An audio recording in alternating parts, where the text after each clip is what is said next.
আসসালামু আলাইকুম রহমতুল্লাহি বারাকাতু। হ্যালো গাইজ, আপনারা কেমন আছেন? আমি আমার ফেসবুক প্ল্যাটফর্মে এরকম ভিডিও জীবনে কখনো দেখি নাই। এরকম একটা আকর্ষণীয় ভিডিও, আসলে আপনারা যে ভিডিওটি শেষ পর্যন্ত যদি দেখেন বুঝতে পারবেন আসলে এই ভিডিওতে কি রয়েছে। যে ভিডিওটি মাত্র 3 দিনে 4 মিলিয়ন ভিউ হয়েছে, 4 মিলিয়ন ভিউ হয়েছে। অবাক করার মতো এমন একটা ভিডিও আজকে আপনাদের সামনে আমি নিয়ে এসেছি। কেননা এই ভিডিওর ভিতরে কি ছিল, 3 দিনে 4 মিলিয়ন ভিউ হয়েছে। বাইরে বাই এই ছেলেটির কথা না বললে নয়। এমন ছেলে বাংলার প্রতিটি ঘরে ঘরে জন্ম হওয়া দরকার, যে বাঁশের আঘাতে আপনার একটা পুরস্কার রাখা আছে। এই ছেলেটি এই বাসটার উপরে উঠে বাঁশের আগা থেকে এই পুরস্কারটা নিতে হবে।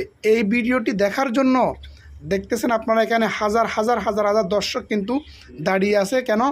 ভিডিওটির শেষ পর্যন্ত দেখার সবাই অপেক্ষা আছে। তো আপনারাও ভিডিওটি শেষ পর্যন্ত কি হয়েছে একটু দেখার জন্য ধৈর্য সহকারে শুরু থেকে শেষ পর্যন্ত দেখতে হবে। তারিফ করব এমন মায়ের, এমন মায়ে এমন সন্তান জন্ম দিয়েছেন যে ছেলেটি তার ইচ্ছা শক্তিটাকে কাজে লাগিয়েছেন। একটা বাঁশের উপরে উঠে তিনি পুরস্কারটা নিয়ে নিচ্ছেন। আসলে ভাই, আমি এরকম ভিডিও কখনো আর দেখি নাই।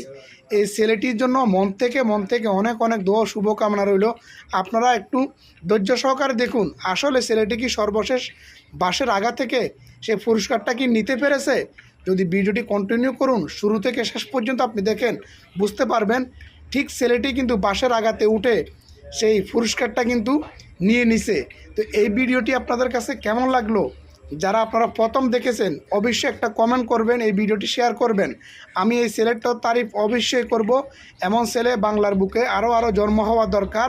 তার সাহস, তার হিম্মত, তার ইচ্ছা শক্তিটাকে আমি স্যালুট জানাই। শেষ কিন্তু সর্বশেষ এই পুরস্কারটা কিন্তু সে নিয়ে গেল, সে জিতে।